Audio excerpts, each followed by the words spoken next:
Muy bien, continuando con la programación de este primer Congreso Internacional de Política y Gestión Gubernamental, damos también la oportunidad en este evento académico para abordar la temática de inflación importada a cargo del doctor Winston Concepción Velázquez. Él es economista por la Universidad Nacional de Trujillo, maestro en Ciencias Económicas con mención en Gestión Empresarial, doctor en Economía y Desarrollo Industrial, docente universitario en pre- y posgrado en la Universidad Nacional de Trujillo y la Universidad del Pacífico.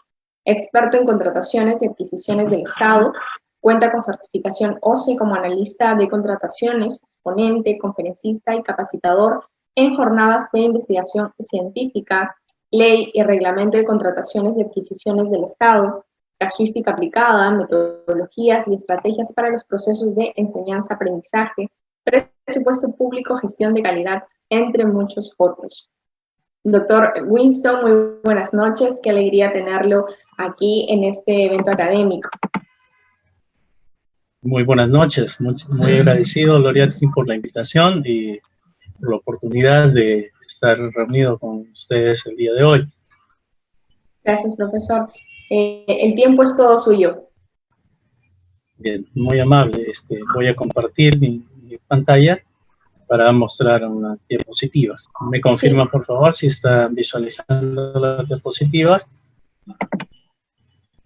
Sí, doctor, sí la podemos ver. Bien, voy a colocarlas en pantalla completa para mejorar la presentación. Bien, el tema que quiero compartir con todos los presentes le he denominado importante inflación, ¿no? Hay una parte de la macroeconomía la cual nosotros le denominamos inflación importada, ¿no? Y justamente lo que nos dice es que existen, ¿no? Digamos, factores que pueden generar inflación que son externos, ajenos a la administración de los recursos dentro de un país, ¿no? Y para esto voy a partir de tres premisas, ¿no? Tres premisas. La primera premisa la vemos ahí en la diapositiva y se basa en que la doctrina económica tiene 10 principios, ¿no? Algunos de estos principios están orientados a aspectos microeconómicos, ¿no? Y otros a aspectos macroeconómicos. Pero uno de estos principios, justamente, es el principio número 9, ¿no? Que en teoría económica, ¿no? Lo conocemos como, se enuncia de esta manera, ¿no? Que los precios suben, ¿no? Cuando los gobiernos imprimen demasiado dinero. Y para esto hay que tener en cuenta, pues, el concepto de dinero, ¿no? Hay otros principios, pero el tema que les voy a hablar tiene relación con este principio. Para esto, tengamos en cuenta que el concepto de dinero no es solamente los billetes y las monedas que podamos contar, ¿no? en efectivo, sino también hablamos de diversos componentes que tiene la masa monetaria, como por ejemplo denominamos dinero también al dinero que podemos tener depositado en una cuenta de ahorros o una cuenta corriente por parte de las empresas, ¿no? También constituyen dinero, digamos, los fondos que tenemos depositados, por ejemplo, en los fondos de pensiones que tenemos depositados en las AFPs, en cada una de las cuentas individuales de los trabajadores, ¿no? Y hay componentes, obviamente, que son menos líquidos que otros, ¿no? Algunos dan más liquidez, son fáciles de convertir en líquidos, y hay otros elementos que pueden ser menos líquidos, pero que igual todos constituyen el dinero de la economía. Allí consideramos también, por ejemplo, las acciones de las empresas, los bonos que emiten empresas privadas y empresas públicas, los bonos de los gobiernos. todo ello constituye el dinero que existe en la economía. Y cuando el dinero que existe en la economía abunda, pues por lo general los precios suben. Y esto es preocupante porque el incremento de precios genera inflación y eso es un indicador de que el mercado no está funcionando bien, ¿no? Eso es uno de los males de la economía. Entonces, nuestra primera premisa en la exposición es tener en cuenta que existe este principio y vamos a ver qué está pasando en nuestro entorno, en nuestra realidad, ¿no?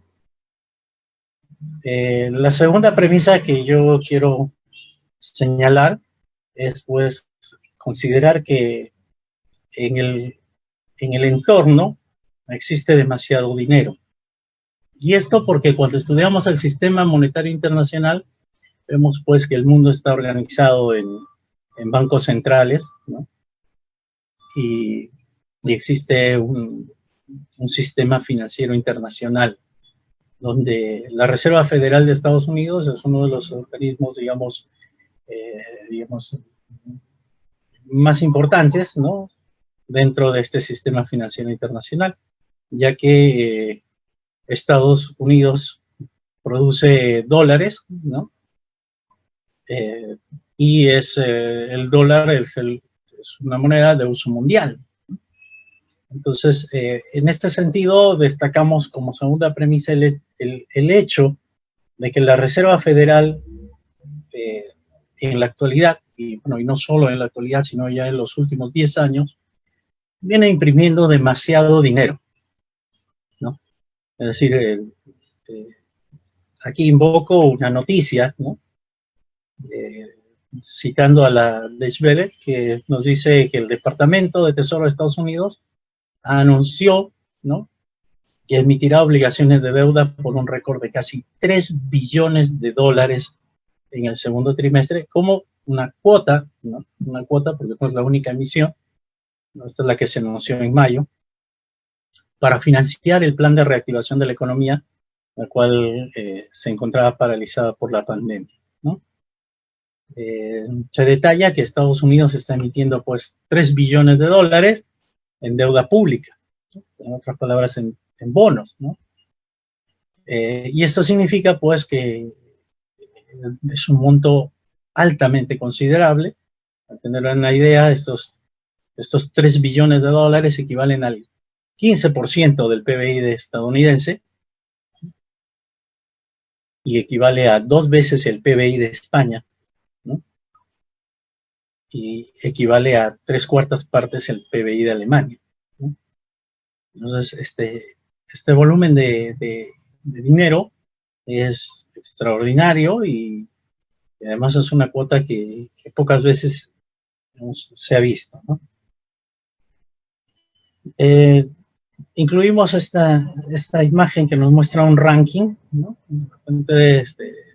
que nos puede ayudar a entender un poco más la realidad, ¿no? Para esto vemos aquí las cifras de inflación, ¿no? Note que a la derecha tenemos una columna de años, ¿no?, los gobernantes de Estados Unidos de los últimos 10 años, ¿no?, y los montos de impresión. En este caso, el 2020, se está realizando la emisión de 3.800 millones, ¿no?, 3 billones, ¿no?, pero antes ha habido, digamos, el 2019, una emisión de 984 billones, ¿no?, y ha habido una impresión por ahí un poco creciente en los periodos anteriores, 2017, 2016, ¿no?, también el gobierno de Obama, ¿no?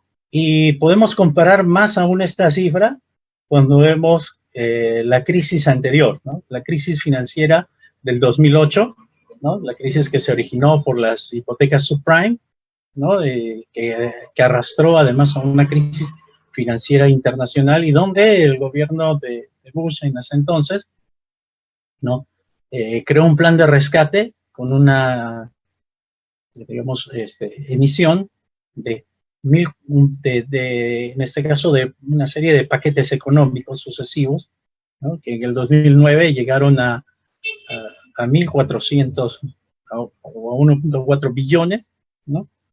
Y otra emisión de más o menos 1.100 millones, y luego 1.300 millones, ¿no? Pero si comparamos con el rescate de la crisis del 2008, ¿no? Al rescate de la economía del 2020, que recién empieza, porque este no es el único rescate, ¿no? Vemos pues que obviamente se triplica, ¿no? Se triplica en este caso, el monto de rescate, ¿no? El rescate. Y acotamos, pues, ¿no? Un comentario también, ¿no? Con respecto a las afirmaciones de lo que tiene en agenda el Congreso norteamericano, ¿no? Donde señala todavía, ¿no? Un paquete de estímulo, ¿no? Por $1 billón más, ¿no? Que estaría en camino, ¿no? Ya en el mes de agosto. Se estaba anunciando esto. O sea que podría estar programado para el mes de octubre, probablemente, ¿no? Entonces, se está imprimiendo a nivel de Estados Unidos demasiado dinero, pero esto se agrava por lo que están haciendo también los demás bancos centrales en el mundo, ¿no? Tenemos una peligrosa deuda pública por parte del gobierno de la economía más grande del mundo, ¿no? Por parte de Estados Unidos, ¿no?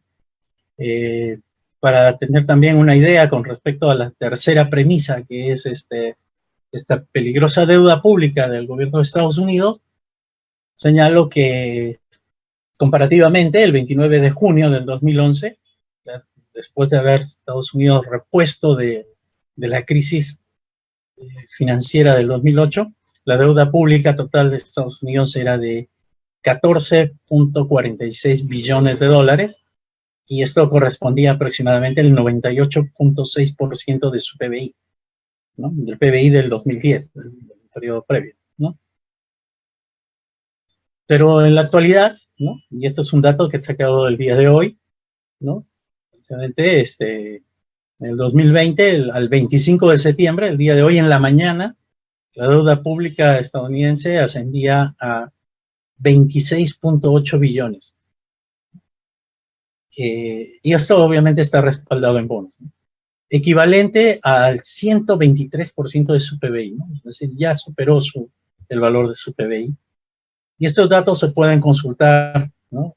A través de esta dirección, ¿no? No es que yo, digamos, les esté dando cifras algo alocadas, ¿no? Preocupantes, sí, pero no algo alocadas. Cuando usted accede a este sitio, va a encontrar esta página web, por ejemplo. Esta es una captura de lo que he tenido al momento de consultarlo el día de hoy, ¿no? El día de hoy en la mañana, ¿no? Aquí aparece la deuda, la emisión de deuda, ¿no? Que era de 26.800 millones, o sea, 26.8 billones, ¿no? Pero esto era en la mañana, porque si lo consultamos ahora, solamente hoy al terminar el día, ¿no? Ya varió, ¿no? Por aquí tenía reservado, voy a compartir con ustedes, ¿no? El dato. Vamos a ver si ocultamos esto por aquí. Me informan por ahí si puede verse la página. Todavía no se ve, doctor. A ver, voy a compartir entonces esta otra pantalla. Ahí, ¿no? Ah, ahí está. Listo. Lo que están viendo ahí es una pestaña de una página web, de esta página web justamente de usedebclock.org, ¿no? Y hoy en la mañana esto estaba en 26.800 millones, ¿no? Solamente en lo que va del día, ¿no? Ya ha subido en 2 millones adicionales, ¿no?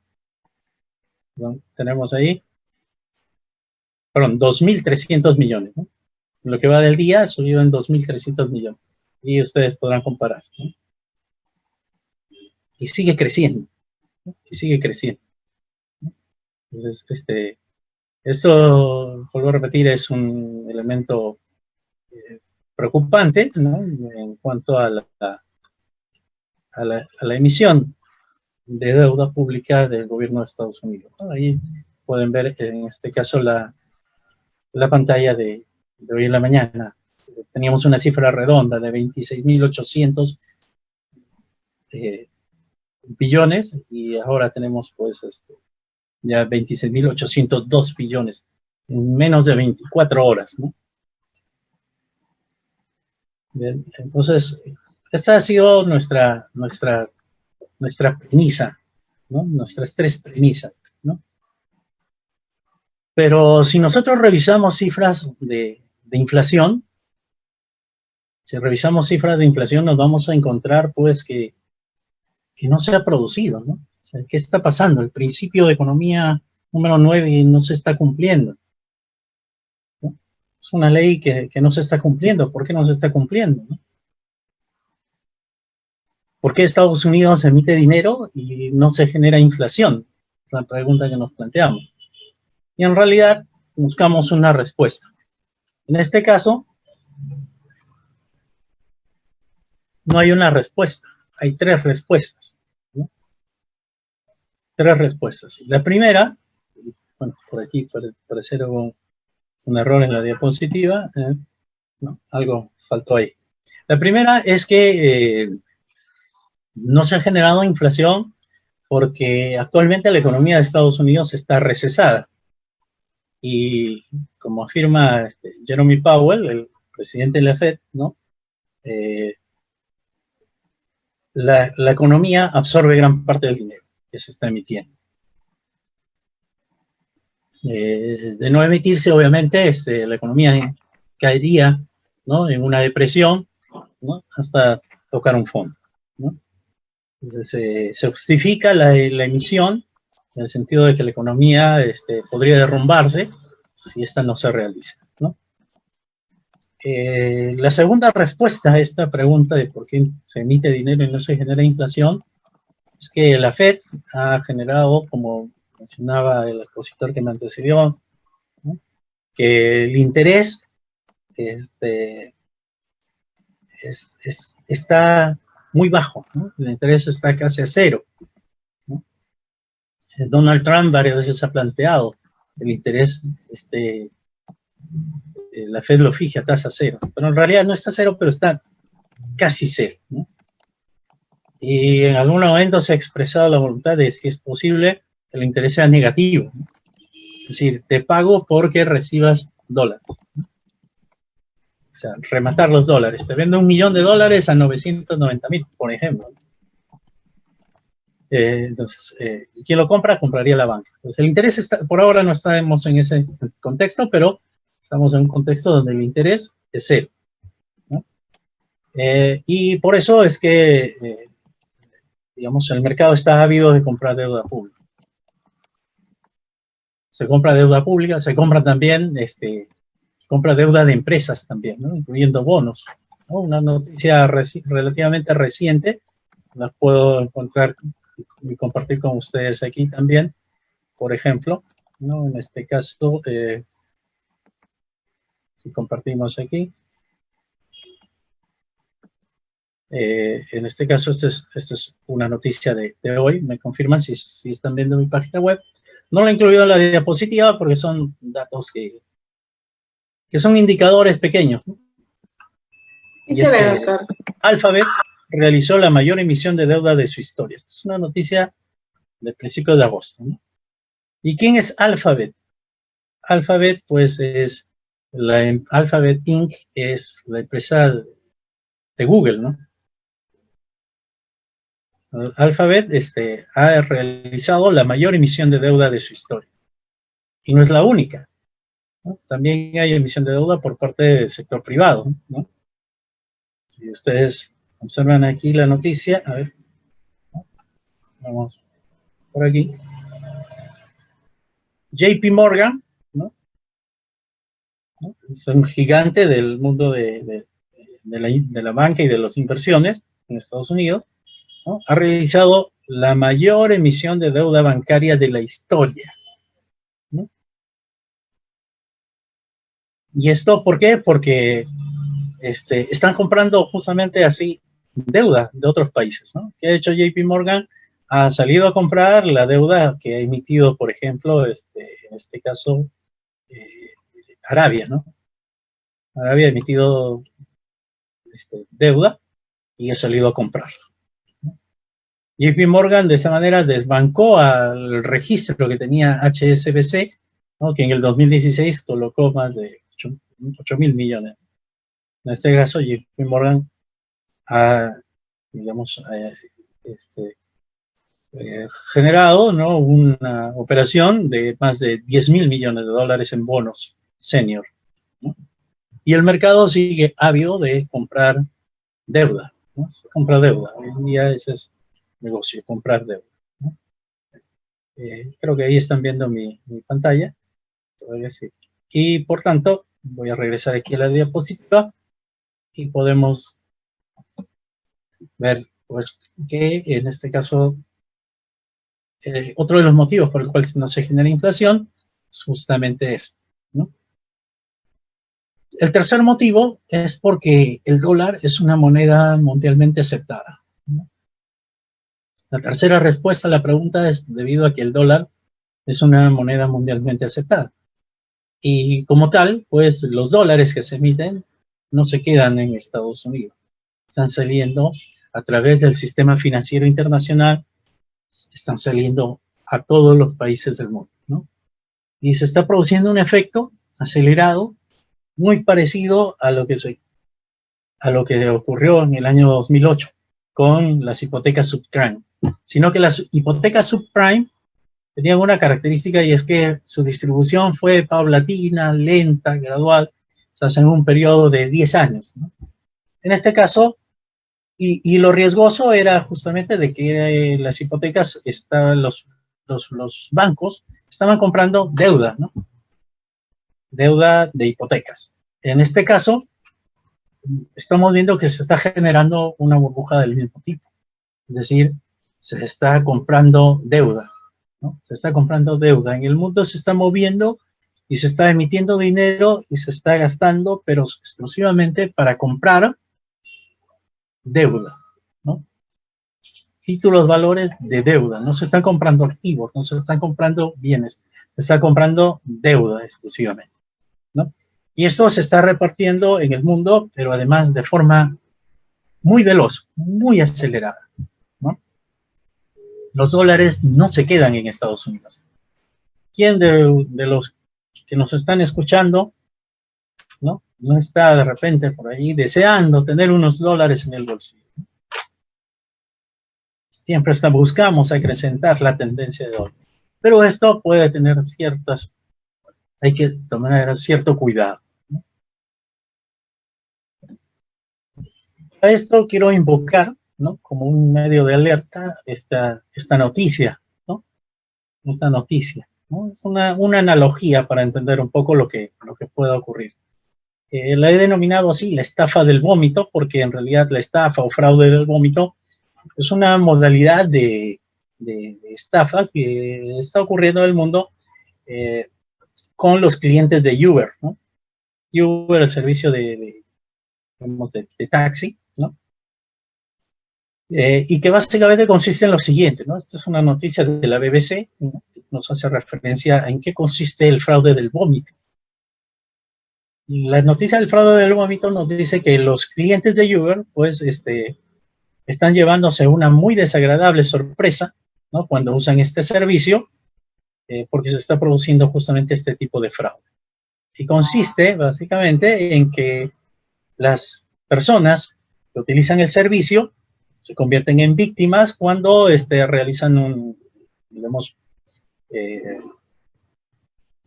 una prestación del servicio y luego les llega una factura por un cobro extra, ¿no?, por la limpieza de los vehículos, ¿no? Entonces, ¿y por qué? ¿Qué pasó? Bueno, según lo que nos detalla la noticia del fraude, ¿no?,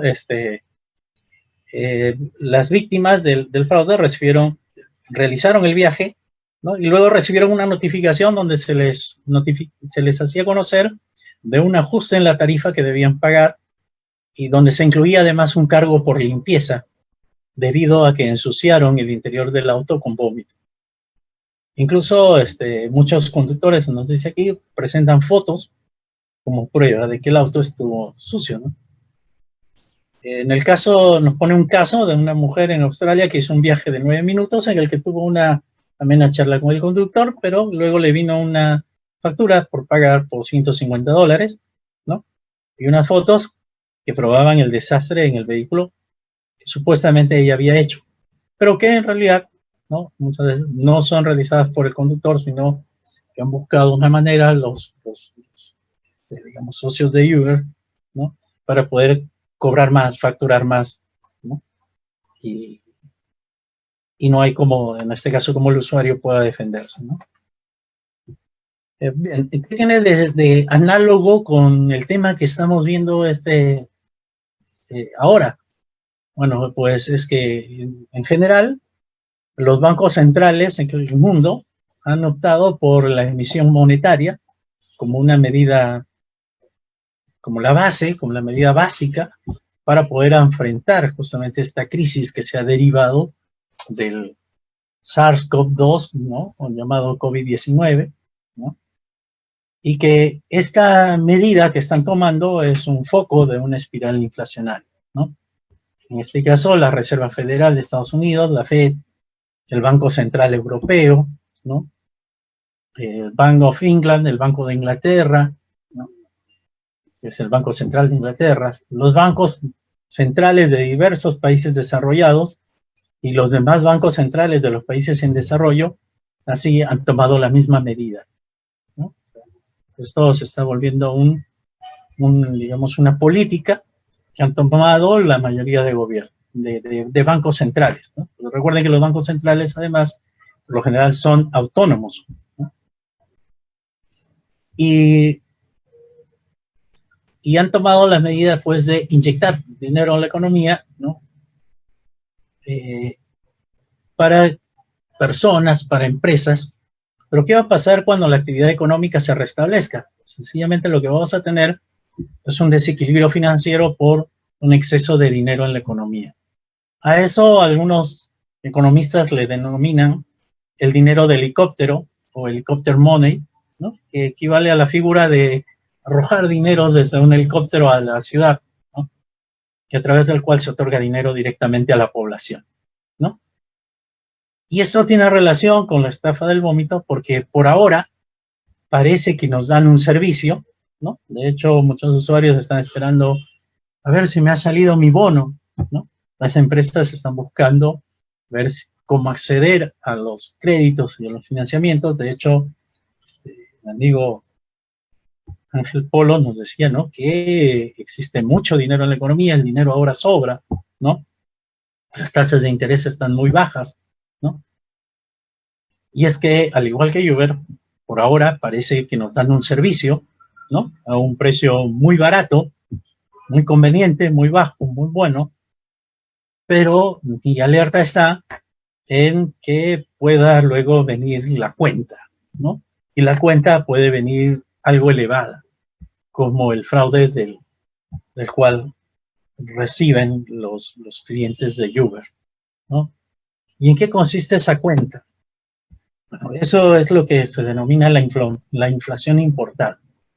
Conceptualmente, la inflación importada es la inflación que se deriva en un país como resultado de los precios internacionales, ¿no? De hecho, el gobierno puede gestionar una serie de políticas al interior del país, ¿no?, y controlar la inflación por efectos derivados de lo que ocurre dentro del país. Pero cuando los efectos vienen desde fuera, es muy difícil. Digamos, se pueden tomar ciertas medidas, pero es muy difícil que esas medidas puedan controlar una ola que viene desde fuera. Dado que la sociedad consume bienes importados, ¿no?, dado que la actividad económica se ve afectada por los precios de los commodities, es decir, de las materias primas que se compra para poder realizar las actividades diarias. Commodities son, por ejemplo, el precio del maíz, el precio del trigo, el precio del petróleo, ¿no? Entonces, y estos efectivamente pueden generar inflación, más en una economía como la nuestra, por ejemplo, donde tenemos un comportamiento de consumo, digamos, importado bastante amplio, ¿no? Esta inflación importada, por tanto, por más fuertes controles que se quieran establecer dentro de la inflación de un país, va a generar una inflación por efecto del incremento de los precios internacionales. Nuestros precios internacionales pueden ser pues, el precio del petróleo o el mismo precio del tipo de cambio. En este contexto, en la actualidad, y ojo porque hoy día me parece que Julio Velarde estaba exponiendo, presentando las cifras de inflación del segundo trimestre, o sea, de mediados de año en nuestro país 2020, pero por lo general, por ahora tenemos la tranquilidad de que los reportes de inflación han disminuido, ¿no? En el contexto de la crisis, de hecho, siempre el Banco Central está controlando, por ejemplo, que las cifras de inflación se mantengan dentro del rango meta de 3%, ¿no? Que no pasen del 3%. Y estamos holgadamente dentro de ese contexto, porque los reportes de inflación nos señalan, por ejemplo, que en el primer trimestre, ¿no? Estamos con un nivel de inflación de 0.2%, ¿no? Lo cual, pues, a pesar de que la entidad señala, el Banco Central señala que han habido, y el INEI también señala que han habido ciertos problemas en la medición de la inflación, ¿no? De todas maneras nos da la tranquilidad de que los precios por ahora están tranquilos. Sin embargo, eso ocurre porque todavía estamos dentro del viaje de Uber, estamos todavía dentro del taxi, estamos usando el servicio, todavía no nos ha llegado la factura, ¿no? ¿Qué nos traería la factura? ¿No? ¿Qué nos traería la factura? Y esto es la finalidad de la disertación de hoy y el agradecimiento a la invitación porque me han dado la oportunidad de poder expresar esta preocupación, ¿no? Y poner en cautela también a los que me escuchan, ¿no? Sobre qué podría traernos las facturas en el mediano plazo, ¿no? Lo primero es que la factura nos puede traer una inflación debido a que el precio del petróleo, que actualmente está deprimido, puede volver a su precio normal. Nosotros consultamos las cifras de petróleo, por ejemplo, que son los datos del petróleo Brent. Nosotros vemos que en la actualidad el petróleo Brent está muy bajo, ¿no? Digamos, en algún momento el petróleo Brent llegó a algo de 20, 22 dólares, ya para el 2020, en la actualidad está abordando los 40 dólares, ¿no? Los 40 dólares, pero en algún momento va a retomar su precio medio, que está bordeando entre los 60, ¿no? Los 60 y 70 dólares, ¿no? Ese es su precio medio. Y cuando esto ocurra, pues los precios van a subir, ¿no? El otro elemento que nos podría traer la factura es que el tipo de cambio va a seguir subiendo, ¿no? De hecho, el tipo de cambio ha subido holgadamente, ¿no? En la actualidad, el tipo de cambio está bordeando los 3.59, 3.60. Aquí vemos en esta gráfica el tipo de cambio del último año, ¿no? El último año, y lo que vemos es que en el último año el tipo de cambio en algún momento estuvo en 3.35, ¿no? A comienzos de año, y en la actualidad ya estamos cerca a los 3.60, ¿no? Es decir, la tendencia del tipo de cambio a subir, ¿no? Y por otro lado, si hacemos una vista del tipo de cambio con relación a su comportamiento en los últimos años, ¿no? Podemos ver aquí desde el 2015 al 2020, ¿no? El tipo de cambio tiene una tendencia alcista, ¿no? Son todos los periodos donde se ha ido emitiendo una deuda, ¿no? Bien. Por otro lado, la factura también nos estaría indicando de que existe exceso de dinero en la economía, ¿no? Específicamente en la economía de nuestro país. Existe exceso de dinero en la economía. ¿Y por qué decimos que existe exceso de dinero en la economía? Porque haya flujos, una serie de flujos de efectivo, unos flujos de dinero que normalmente no circulan, ¿no? Por ejemplo, la entrega de subsidios a las familias, que el gobierno le ha llamado bonos, pero eso técnicamente no son bonos, ¿no? Es un error denominar los bonos como la denominación bono quédate en casa, bono familiar universal. No son bonos, son subsidios que se otorgan a las familias, ¿no? Esto ha generado un incremento de dinero en la economía. También hay exceso de dinero en la economía por, digamos, préstamos que se realizan a las empresas, ¿no? Dentro de una serie de programas, como por ejemplo el bono independiente. El bono independiente está otorgado a empresas de persona natural. Dentro del programa Arranca Perú, también está Reactiva Perú y FAEMIPE, por ejemplo, ¿no? FAEMIPE, que son fondos de apoyo a la pequeña y mediana empresa, ¿no? Que han generado también una amplia variedad, una amplia monto de dinero, ¿no? Que está circulando en la economía. Para que tengan una idea, esto lo observamos también aquí, ¿no? El MEF ha generado una página donde podemos hacer una consulta del gasto de recursos para el COVID. Y lo que nos dice es que tenemos un fondo, ¿no?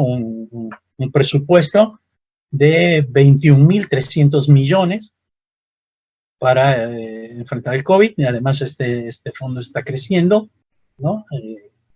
Está variando siempre, con una tendencia creciente, y que se está gastando básicamente, se está inyectando en este caso la economía 21.368 billones, ¿no? Millones.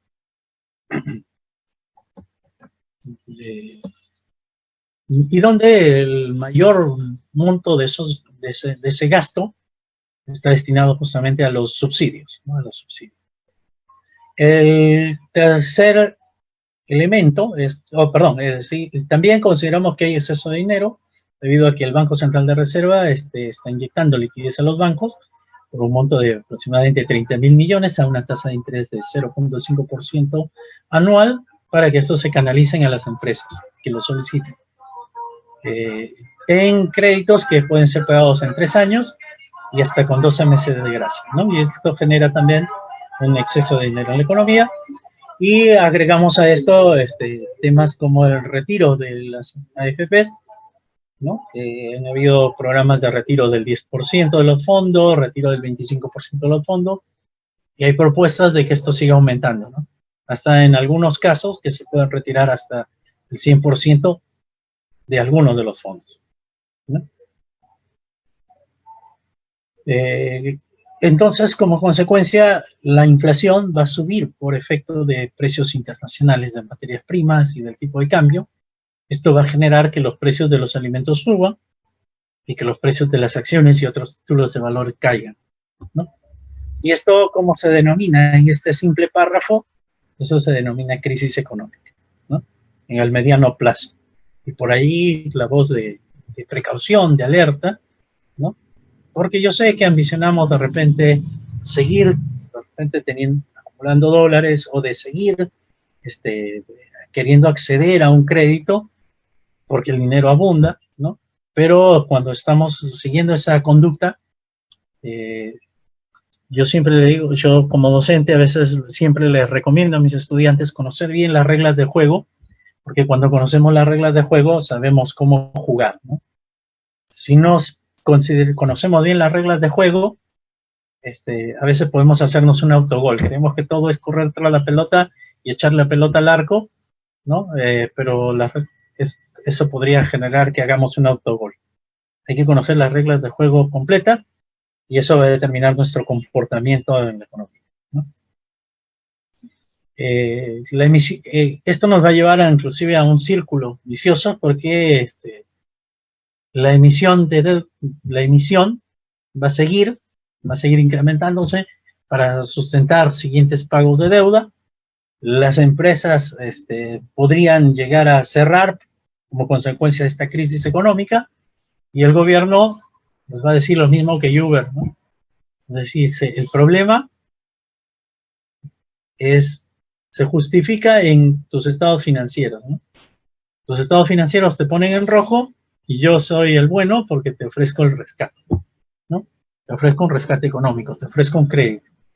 Y en ese contexto, pues, se genera una digamos, un contexto de sobreemisión de dinero y que nos conduce a una crisis más honda, una burbuja más, ¿no? Bueno, con eso he querido, bueno, hacer esta disertación y quedo de ustedes, ¿no? En el sentido de si tuviera que hacer alguna pregunta, alguna consulta sobre el tema expuesto. Muchas gracias, doctor Winston. Gracias por esta importantísima ponencia, dado que son aspectos que nosotros quizá con poco conocimiento no nos percatamos en esa medida, ¿no? Me refiero de las repercusiones quizá futuras que puedan generarse a partir de esta inflación de dinero, sobre todo porque quizá el ciudadano peruano lo asume como ayudas, ¿no? Por ejemplo, ayudas que pues lo asumen tal vez quizá desde un corte populista o en otro sentido, desde pues algo, ¿qué le digo? De pronto temporal nada más, ¿no? No se le da la importancia debida. A propósito de ello, tenemos una pregunta también de parte del público participante y es la siguiente, ¿no? ¿Cuáles serían las alternativas de solución frente a la inflación importada que debería tomar en primera instancia el Estado peruano, de ser posible, y en segunda instancia el ciudadano, de pronto no endeudarse más, o cómo evitar que el peso sea mayor, ¿no? En su economía familiar? Bien, la recomendación sería la siguiente, ¿no? En este caso, lo que yo estoy señalando son acciones que están sucediendo ahora y que podría conducirnos a un escenario en el cual no quisiéramos estar. Por lo tanto, hay que ubicar las acciones en el tiempo, ¿no? En la economía ocurre eso, las acciones tienen que tomarse en su debido tiempo y después, digamos que ya estamos en otro contexto, solamente nos queda asumir y tomar acciones hacia futuro, ¿no? Las acciones que hacemos ahora tienen consecuencias en el futuro. Por lo tanto, si no queremos estar en este contexto de inflación importada, la recomendación es precaución, mucha precaución, ¿no? No como han mencionado Loriani, no tener, digamos, no ambicionar créditos que no, digamos, que no sean urgentes, créditos que no necesitemos. No es el momento de, digamos, en esta coyuntura no es el momento de arriesgar, ¿no? Hay demasiada incertidumbre. Entonces, no podemos estar jugando a la tómbola y pensando en arriesgar en un contexto de tanta incertidumbre, por más que sea barato, ¿no? Por más que sea barato. Entonces, esa sería la primera recomendación, porque lo que vendría no es una decisión individual, sino la suma de decisiones individuales que tomen tanto los consumidores que tienen acceso a bonos o subvenciones, ¿no? Como también las empresas. Las empresas. Yo siempre he dicho que en nuestra sociedad, en el mundo en general, ¿no? Los periodos de crisis no lo determinan las personas. Quienes crean las crisis son las empresas. Y quienes crean el auge económico también son las empresas, no las personas, ¿no? Entonces, allí es donde está el rol, ¿no? Muchas veces se le crea una mea culpa al ciudadano, ¿no? Común, al consumidor, como que tú eres el culpable. Pero siempre los que crean los periodos de auge económico y los periodos de crisis económica son las empresas, ¿no? Entonces, solamente precaución, ¿no? Precaución como consumidores y no apresurarse, no acelerarse. A veces nos venden la ilusión de poder invertir en este contexto porque el dinero está barato, pero estamos en un periodo de amplia incertidumbre y nunca en entornos de amplia incertidumbre se dan las condiciones esenciales de inversión. Gracias, profesor. Muchas gracias por su ponencia, gracias por sus ideas, por su tiempo. Esperamos que exista una nueva oportunidad de pronto para conversar un poquito más sobre el tema u otros temas que también estén en debate en su momento. Muchas gracias. Y bueno, continuamos con el Congreso. Muy amable. Gracias.